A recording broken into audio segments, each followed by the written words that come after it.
हाय, मैं हिमांशु नंदवानी आ गया हूँ आपके लिए एक और शॉर्ट सम लेकर ब्रेक इवन पॉइंट के ऊपर। आज का जो शॉर्ट सम है वो आज तक हमने जितने भी सम्स किए हैं, चाहे बड़े सम्स हो या छोटे सम्स हो, उससे थोड़ा सा अलग है। कैसे अलग है? क्योंकि ये जो सम है उसकी फॉर्मूला हमने फॉर्मूला वाले सम्स में भी कवर नहीं की थी। थोड़ा सा ट्विस्ट है इस सम में, तो ध्यान से मेरे साथ साथ समझिएगा और मैं रिक्वेस्ट करूँगा कि मेरे साथ साथ ये सम करिएगा भी। अगर आप सम करेंगे नहीं, सिर्फ देखेंगे, तो आपको लगेगा कि शायद आपको समझ में आ गया, लेकिन एग्जाम के टाइम पे आपके हाथ नहीं चलेंगे क्योंकि आपका दिमाग उस तरह से रिस्पॉन्ड नहीं करेगा। अगर आप मेरे साथ सम करेंगे खुद अपनी नोटबुक में, जैसे मैं कर रहा हूँ, तो उससे क्या होगा कि आपको भी समझ में आएगा कि हाँ भाई, मेरे को कैसे लिखना भी कैसे कैसे सम को प्रेजेंट करना है। तो मेरी रिक्वेस्ट है कि ये सम को मेरे साथ करिएगा। तो चलिए सम स्टार्ट करते हैं। अगर आप क्वेश्चन ध्यान से पढ़ते हैं तो आपको 2 साल दिए, एक 14-15 और एक 15-16। दोनों साल के आपको यूनिट्स दे रखे हैं। 4000 यूनिट्स सेल्स दिए हैं और 8000 यूनिट सेल दिए हैं। और पहले साल आपको लॉस हुआ है, -60,000 रिजल्ट दिया। रिजल्ट मतलब लॉस हुआ है कितने का? -60,000 रुपीज़ का, दैट इज 60,000 का लॉस हुआ है। और बाद में 15-16 में आपको प्रॉफिट हुआ है 40,000 रुपीज़ का। माइनस सिग्निफाई करता है लॉस और प्लस सिग्निफाई करता है प्रॉफिट।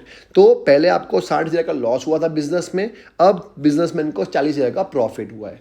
तो फर्क क्या है आप समझिए इस सम में। पहले लॉस हुआ, अब प्रॉफिट हुआ। हम लोग कैसे इस सम को कैलकुलेट करेंगे ताकि हम लोग fix cost, break even point units में और sales in units to earn profit of 90,000 निकाल सकें।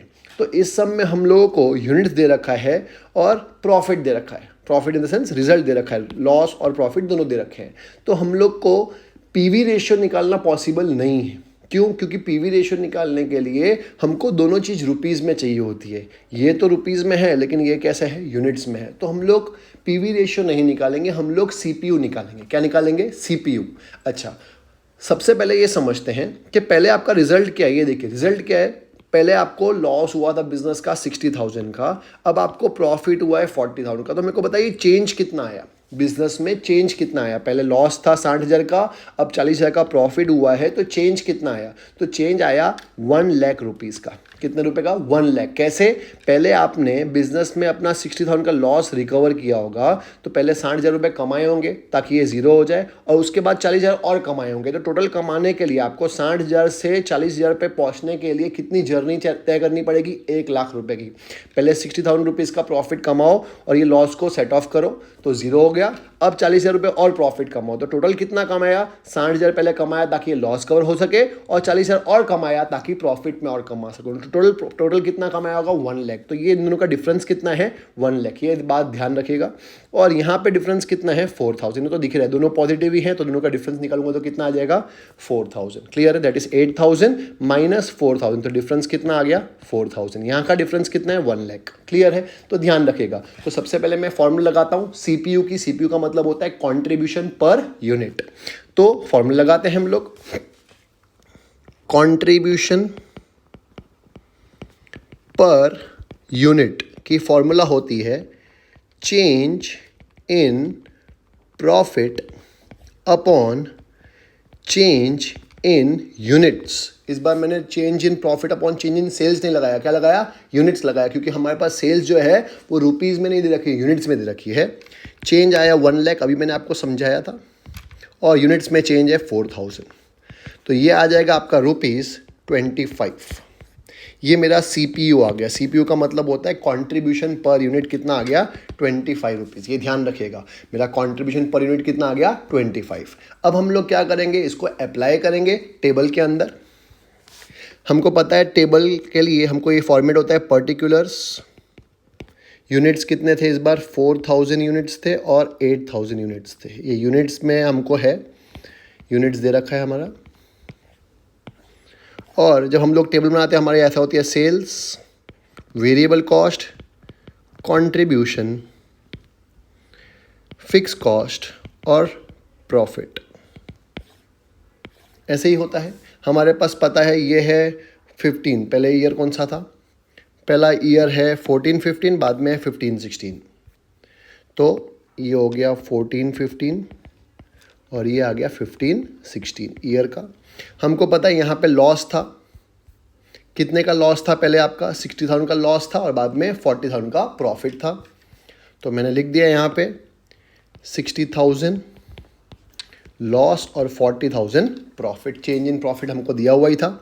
अब हमको ये पता चल गया है कॉन्ट्रीब्यूशन पर यूनिट अभी मैंने निकाला कितना था, 25 रुपीज़।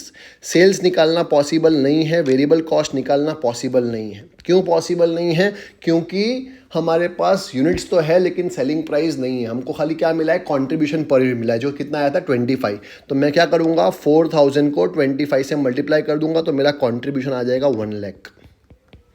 ये कैसे आया, मैंने 4000 को मल्टीप्लाई कर दिया 25 से, तो कितना आ गया 1 लाख।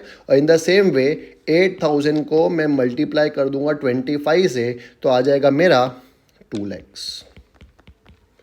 ये मेरा टोटल कंट्रीब्यूशन आ चुका है। इसका मतलब मेरे को सेल्स और वेरिएबल कॉस्ट निकालने की ज़रूरत ही नहीं थी। मुझे डायरेक्टली क्या मिल गया, 1 लाख रुपए कंट्रीब्यूशन और 2 लाख रुपए कंट्रीब्यूशन। इससे मुझे मिल जाएगा फिक्स कॉस्ट। क्यों? क्योंकि 2 लाख में से मैं क्या माइनस करूँगा तो 40,000 प्रॉफिट आएगा, तो ये अपने आप आ गया 1,60,000। बैलेंसिंग फिगर है ये। In the same way 1 lakh में से क्या माइनस करूँगा तो 60,000 नेगेटिव, दैट इज लॉस आएगा। तो यहाँ पे भी आएगा 1,60,000, क्योंकि हमको पता ही है कि हमेशा फिक्स कॉस्ट सेम रहता है। तो हमारा फिक्स कॉस्ट आ चुका है 1,60,000 इस साल में भी और इस साल में भी। मेरा एक काम हो चुका है। अब क्वेश्चन फाइंड करता हूँ मैं, पढ़ता हूँ कि मेरे को फाइंड एक्चुअली करना क्या था। अभी मेरे को क्या मिल चुका है, CPU मिल चुका है 25 रुपीज़ और फिक्स कॉस्ट मिल चुका है 1,60,000 रुपीज़। क्लियर है? अब क्वेश्चन एक बार देख लेते हैं क्या फाइंड करना था। हमको फाइंड करना था फिक्स कॉस्ट, जो आ चुका है कितना, 1,60,000 रुपीज़ आ चुका है हमारा। दूसरा फाइंड करना है sales at break even point in units. तो ब्रेक इवन पॉइंट की फॉर्मूला लगा देता हूँ मैं।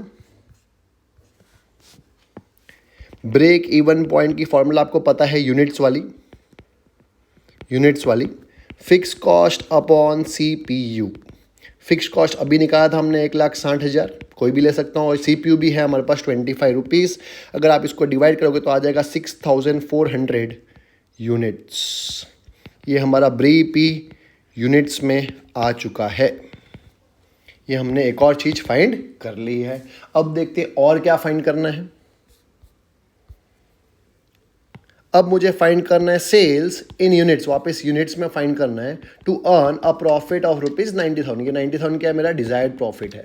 डिज़ायर्ड प्रॉफिट मेरा कितना है, 90,000 है, और मुझे सेल्स फाइंड करना है इन यूनिट्स। तो मैं डिज़ायर्ड प्रॉफिट की फॉर्मूला लगा दूंगा। सेल्स टू 1 डिज़ायर्ड प्रॉफिट की फॉर्मूला आपको पता ही है क्या होती है। सेल्स टू 1 डिज़ायर्ड प्रॉफिट की फॉर्मूला होती है desired profit plus fix cost divide by CPU। बस वही फॉर्मूला लगा देते हैं हम। और डिज़ायर्ड प्रॉफिट कितना है, 90,000। फिक्स कॉस्ट तो हमने निकाल ही लिया, 1,60,000।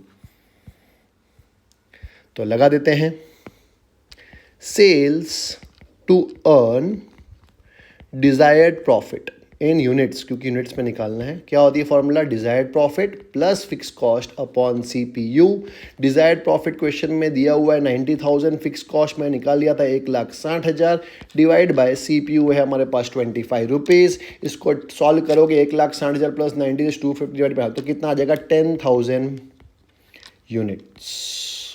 आप कैलसी पे सॉल्व कर सकते हैं। ये आ गया हमारा sales to earn desired profit. कितने यूनिट्स, 10,000 यूनिट्स। इजी।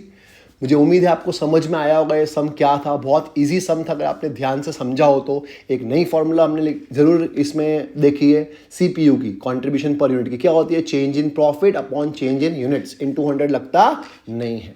मुझे उम्मीद है आपको ये सम समझ में आया होगा। आप अपने फ्रेंड्स के साथ मेरा वीडियो ज़रूर शेयर करेंगे। मिलते हैं नेक्स्ट वीडियो में एक नए सम के साथ। Bye bye.